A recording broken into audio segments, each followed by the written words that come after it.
Unspoken Issues. Ladies and gentlemen, welcome to the Unspoken Issues podcast. We're coming back at you here with our third book in a series here. Yeah, I'm Jesse Starcher. Over there is Chris Armstrong. Chris Armstrong, how you doing tonight? Doing well. We did it again. We put a poll up. We had our listeners chime in, or at least fans of the Unspoken Decade Facebook page chime in to tell us which book we're going to be discussing. Do you remember what you put up? The choices? It was between Spider-Man and Batman and Superman and the Fantastic Four. I wanted to do a couple of Marvel DC crossover issues. There were a plethora, of those in like the mid 90s. Yep. Starting around 95, I think, and they had the crossover miniseries. So there were a lot of those in like the mid to late 90s. Then they've kind of dried up since then. So, yeah, I put up a couple of those as options, and it was pretty much a landslide, Spider-Man and Batman.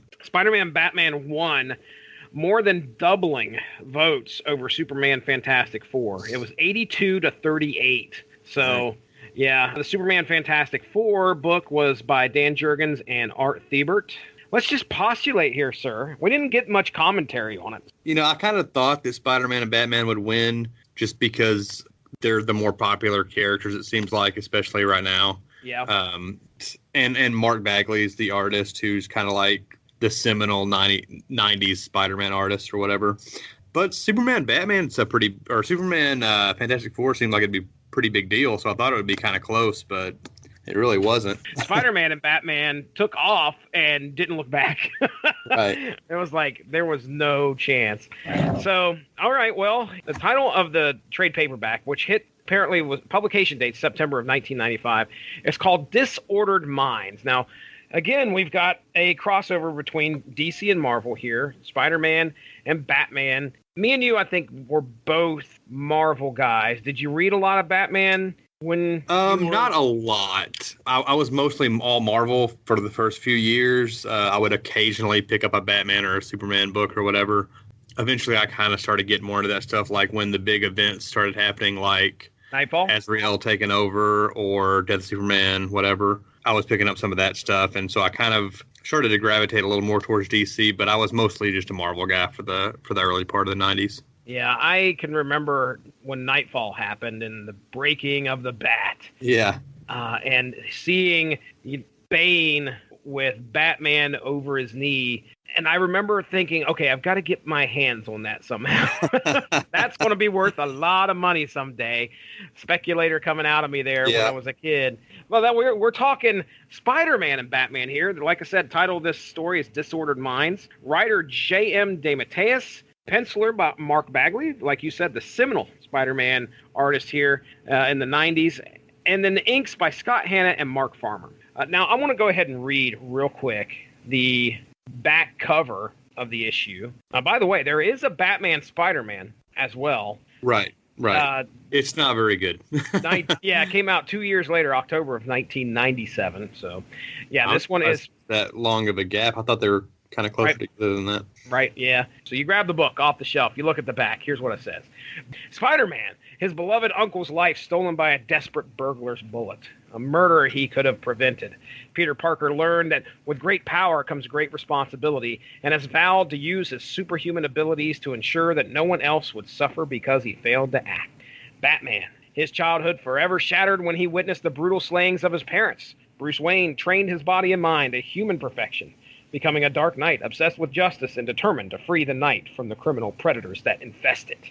Two frighteningly similar tragedies, two very different heroes. Now these two must join forces against the combined evil of two of their most nightmarish foes, the maniacal clown prince of crime, the Joker, and the bloodthirsty symbiote serial killer Carnage. And before the battle ends, both Spider-Man and Batman will be forced to confront their deepest, most hidden fears head on as they stalk through the dark corridors of Disordered Minds. So there you go. That's the back cover. And real quick, I just want to tell you that there is an important thing to remember. This is one of the questions I asked in the comments. This takes place in the 90s. I said, is this Ben Reilly or is this Peter Parker? Now, I hadn't read it at that point in time. Right. What we find out is, it is Peter Parker. And there's a specific editorial note in the beginning. It says, this event takes place prior to Spectacular Spider-Man 229. So, did you look that up at all? Do you know what happened there? I did, and I'm assuming that would be when Scarlet Spider stuff started happening. Yeah. That issue hit shelves August 29th, 1995, where Peter gives up being Spider-Man, turning the responsibility over to Ben Reilly. Right. So, yeah, that's when our Scarlet Spider... I think the cover of that, I brought that issue up, and it had, I think it had both of them on the front, or at least as soon as you get inside the front cover, there's Scarlet Spider and Spider-Man both. This was part 3 of a story. And so, yeah, Spider-Man gives up the costume. Mm-hmm. That's why we have this takes place before that. I've talked before about how I was kind of out of comics for about a year and a half, 2 years around this time. So I didn't pick up Spider-Man and Batman off the shelves. I got it, once I got back into comics a few years later. Clone Saga stuff, all that stuff sort of happened while I was away. Yeah. When I actually started buying comics again, Ben Reilly was Spider-Man. He had the Dan Jurgens designed costume. About a year into me being back into comics, Peter took back over again, and all that stuff was resolved. But yeah, there's no mention of the Clone Saga stuff in this issue at all. I want to ask you real quick. You got back into it, and Ben Reilly was Spider-Man. Were you confused, upset, or did you just were you aware of it, or? I mean, I was kind of unaware of anything that was going on in comics for a while. So when I got back into it, I thought that was a cool twist. I know a lot of people hated that, but I think most people that hated that were people who grew up reading Spider-Man from the 70s and 80s, and they were looking at it as like, oh, so this character I've been following for 20 years, that's not the real Spider-Man. Whereas I wasn't that concerned about that. I just thought it was a cool twist. I liked seeing the new Spider-Man costume, and I've always been a fan of the Ben Reilly character. So yeah, it didn't really bother me. I thought that in retrospect, I've heard that the Clone Saga was pretty popular and doing really well until editorial really wanted to drag it out, and it became a little too unwieldy, and a lot of people were unhappy with the switch and everything. But I was reading at about this time, but I think my focus, as we've been discussing on source material, my focus was mainly on mutants in the mutant books. So I had no idea what was going on over here in Spider-Man. I think I collected Spider-Man up to probably a little into McFarlane's adjective list, and then I think I stopped because I've got a few amazing Spider-Mans back then. Now I've went back and picked up a bunch of back issues, but yeah, I had no idea. I didn't even know this stuff was going on. That someone who reads Wizard, you'd think I would have realized, but I had no clue. So. Wizard is probably where I got most of my info on the Clone Saga as well, because when I started getting back into comics, I don't think I jumped right back into Spider-Man stuff right away, but eventually I did really get it. Spider-Man is never a character I would say is one of my favorites as far as if I did a top 5, but I've probably got more Spider-Man comics than any other character, just because I've kind of been collecting Spider-Man stuff since I first started getting into comics, off and on, mostly on.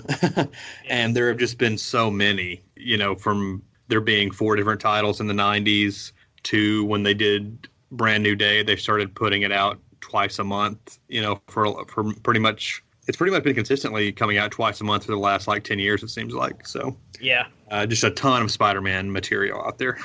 So I'm going to give you a little bit more detailed synopsis than the back cover. A brash scientist by the name of Cassandra Breyer claims to have invented a way of curing the common psychopath via a chip implanted in the brain, and her first runaway success is Cletus Cassidy, or as Marvel fans know him, the Deadly Carnage. Now that Cletus is more timid, without the proclivity for violence, she turns her sights towards Gotham and a recently captured Joker. Forcing him to undergo the procedure, everything seems to have gone well, but when she decides to take the two to Washington, D.C. for an audience with the president to get funding to go national, things go awry when the symbiote shorts out the chip in Cletus's head.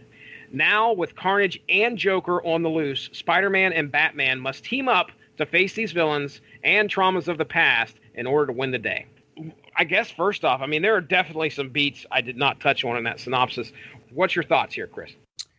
Yeah, it's a pretty solid crossover. It's one of my favorite of the Marvel DC crossovers, largely probably because of the artwork, which I'm a huge fan of. It is a little bit of an odd pairing. Spider-Man and Batman are pretty far apart as far as personality and tone of their books and stuff like that. Yeah. And this issue really comes off a lot darker than most Spider-Man stuff. And even though it's a team-up book, it's really feels more like a Spider-Man book because of the look of, the Mark Bagley art, but it's got more of a darker tone to it than most Spider-Man stories. Although this is the dreary 90s where pretty much every comic kind of has that grim and gritty feel to it. Yeah. But it's really good. I think if this had been a slightly different era, maybe a few years later or, a few years earlier, the villain would have been Green Goblin instead of Carnage. Carnage was really hot right now. It's coming off Maximum Carnage probably a year earlier before this. Yeah. But Green Goblin and Joker as the villain team up would have been a lot more appropriate as far as like the greatest nemesis. Carnage is almost, he's a big deal right now, I guess, because they got that Absolute Carnage story going on. But he spent most of the last 20 years as almost an afterthought. Like nobody's really cared about Carnage since the 90s. But yeah, it would have been interesting to see a Green Goblin, Joker as the villains. But this works pretty well. What did you think about it? Well, yeah, you're right. As far as villain pairings, that was exactly what I felt. I was like, these guys, Carnage is the main villain that a lot of people are thinking about at this point in time. Mm-hmm. He's got the insanity. He's got he's definitely got the problems in his head. and I think that Green Goblin has some insanity as well. So just to kind of say, I could agree with you when it comes to Green Goblin and Joker being a good pairing, because just like you said, they're both the top nemesis for both of these characters, Spider-Man and Batman. But Cletus Kasady... Both love to laugh. Yes, indeed. Cletus Kasady he is way, I don't know if I want to say way darker. He's just more murderous, it seems like. And that's one of the things that they kind of showcase here, because it's funny, because after they go on the run, and that was one of my notes, was that, after Carnage and Joker escape, and they're like, okay, well, what do we want to do first? And Joker's like, here's my idea. and then Carnage is like, Joker goes through this elaborate plan with these boxes, these jack-in-the-boxes, and he's going to poison these kids at Christmas. No, that's pretty devious. But then Carnage is like, no, I don't think so. The joy of killing is in the immediacy of it. It's in the instantaneous, take you by surprise murder that happens. I think the first decision on trying to do something together, it ends. Their team up ends. Yeah. They're like, ain't gonna happen.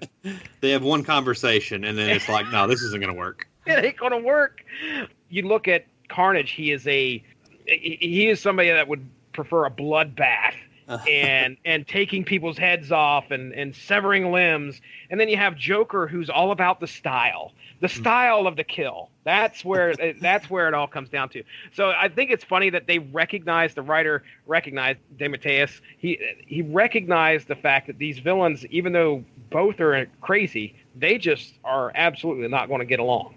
Yeah. And I like that. I thought that was pretty cool. I thought it was interesting that both characters, Batman and Spider-Man, have had a parental figure killed by a common street thug, pretty much. Right. I didn't put those two together until today, and I'm the one that didn't put Martha together until after I saw the movie. So, yeah. The less said about Martha, the better. The better.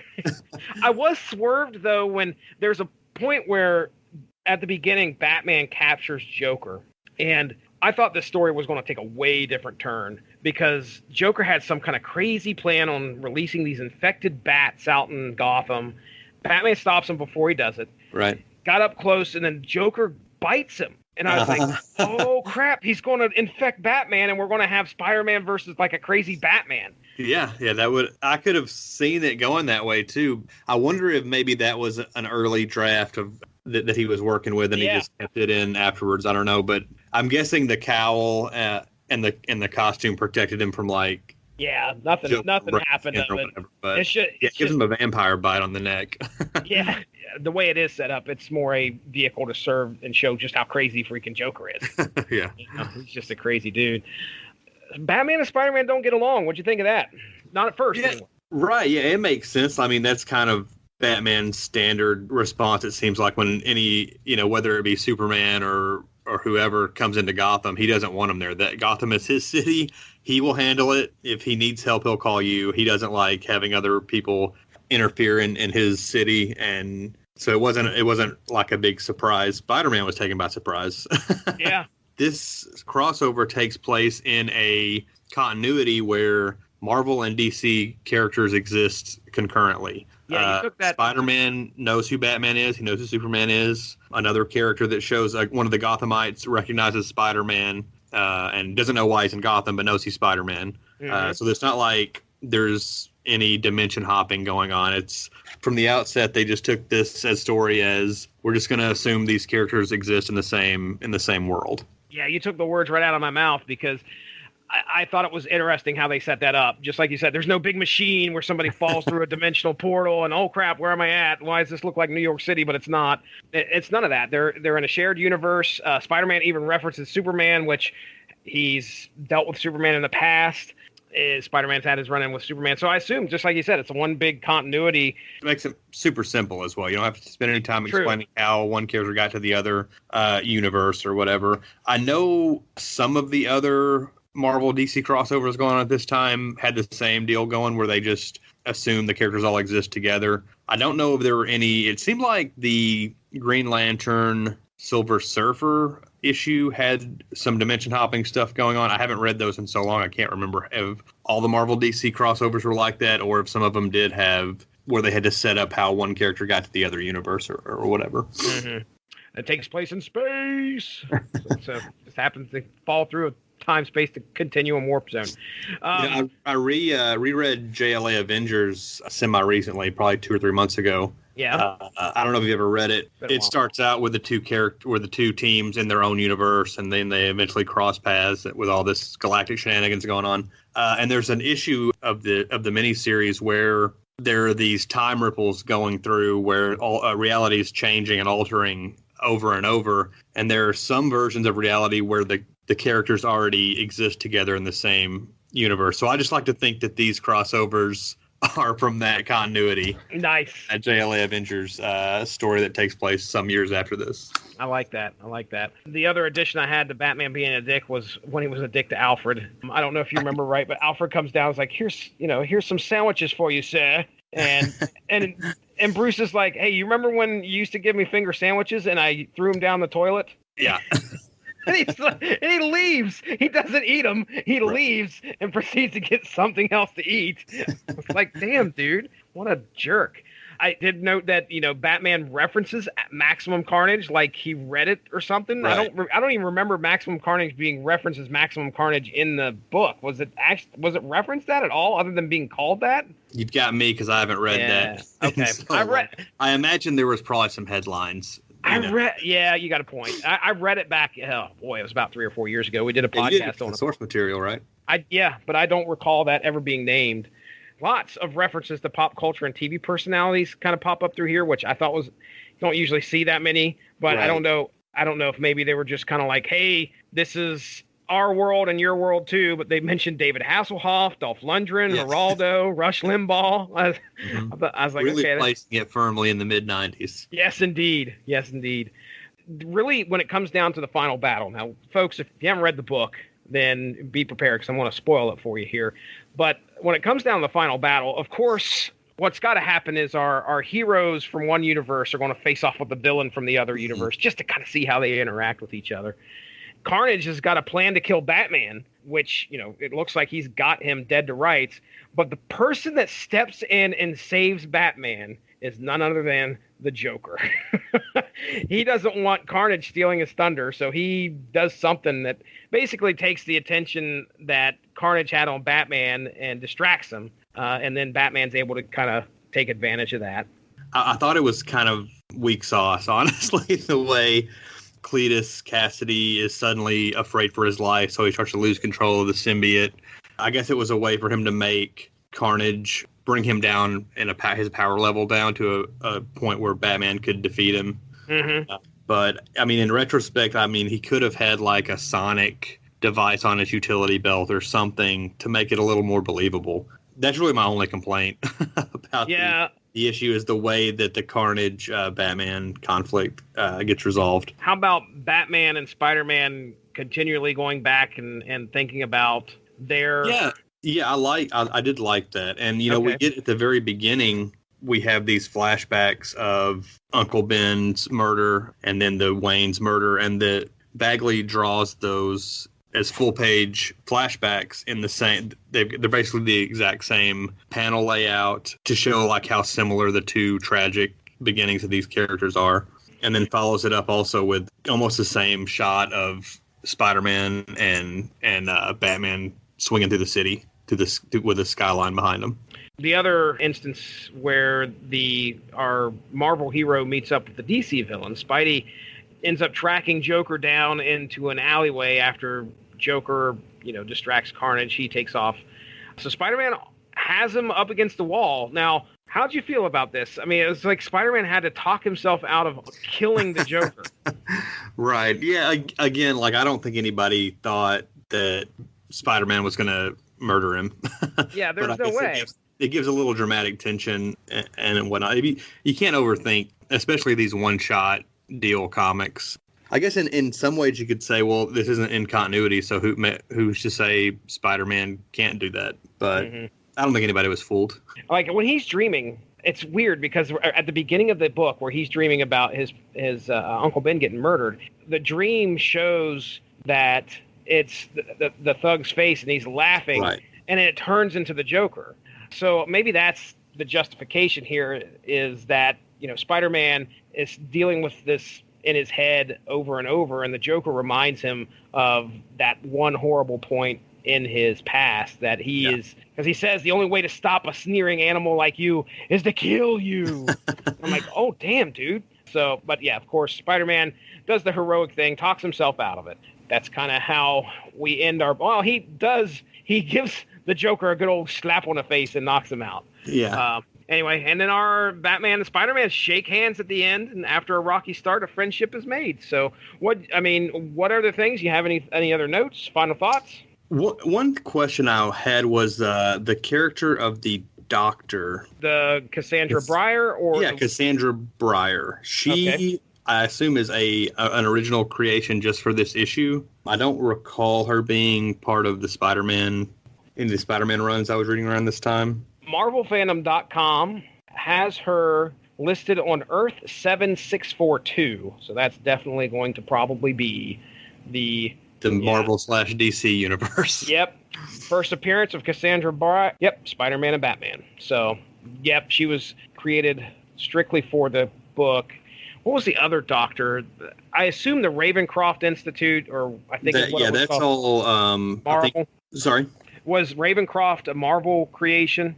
Yes, she was a character that Spider-Man interacted with a lot during the Spectacular Spider-Man run that DeMatteis was writing for this. Dr. Ashley Kafka is her name. Yep, and she ran the Ravencroft Institute. Okay, I believe she had a lot to do with the Harry Osborn Green Goblin stuff that was going on in Spectacular Spider-Man in the 92, 93 range. Okay. All right. One other thing I wanted to point out that I really liked was the use of what is essentially the 89 Batman costume on Batman. Okay. I'm not sure whose decision that was. I assume Bagley got to make that call on his own. But I don't know that we saw much of that costume. I don't think he really wore that in the DC continuity. But, I mean, it's straight out of the movie, essentially. Yeah, this is... describe that, if you would. It's the black Batman costume and cowl with the yellow bat symbol that everybody knows and the yellow utility belt. I mean, it looks like the Batman action figure that I had when I was a kid. Yeah, at this time, if I remember right, I'm trying to think, because this is 95 Batman. Was he the blue-gray, or was he... Again, I mean, I wasn't buying comics at this time, so I couldn't swear what he was wearing in his own title at this point. On the cover, it's more of a gray costume with a dark blue cape and cowl, but in the actual issues, it's colorized as just a straight up black with the yellow bat symbol. Now that we're talking more about it, it seems like in JLA he had the black costume, the Grant Morrison JLA run that started in like 96. Okay. So maybe that was the costume he went with around that time. All right. Anything else? I think that pretty much covers it. Okay. Well, That's all I got. Yeah. All right. Well, then I guess, ladies and gentlemen, this brings our coverage, the Unspoken Issues coverage of Spider-Man and Batman to a close. I guess, Chris, we'll get into plugs here, man. Give us some plugs, buddy. Yeah, you can follow me on Twitter at ProteeMan34 or check out the UnspokenDecade.com, 90s comic fan site. Sometimes you'll find me on Source Material, Jesse's podcast. Right now we're in the middle of a little onslaught action for the next several weeks. Yeah, buddy. Onslaught month continues. Keep an eye out, ladies and gentlemen. Go to the Unspoken Decade Facebook page. If you like 90s comics, you can tell us what the next podcast will be. We'll put up a poll there. You pick one or the other, whichever is your favorite, whichever one you want to hear us discuss. We are not just limited to Marvel and DC here. We'll throw up some stuff from Valiant. Check out some of the previous episodes. We talked Magnus Robot Fighter. Our first episode was on Prototype. Almost forgot there for a second. Yeah, I know. Prototype. So, yeah, we're not limited to just Marvel and DC 90s here. We are ready to do the gamut here. At some point, we'll throw up some stuff from some independent Dark Horse, maybe Chaos Comics. I don't know. We'll figure something out. But we love talking 90s comics, and we're glad to bring this podcast to you. UnspokenDecade.com Facebook page. Check out the UnspokenDecade.com itself. Chris has got articles up there. I've got an article up there. Yeah, Dean just put up an Archer and Armstrong article up this week. That's right, part of the Super Blog team up. Great resource for some 90s goodness. Read on up. So, other than that, I think just a shout out to the Radulich Broadcasting Network for hosting the show. For Chris Armstrong, I'm Jesse Starcher. We shall check you next time. Thanks for listening to Unspoken Issues. Have a good one. Bye-bye.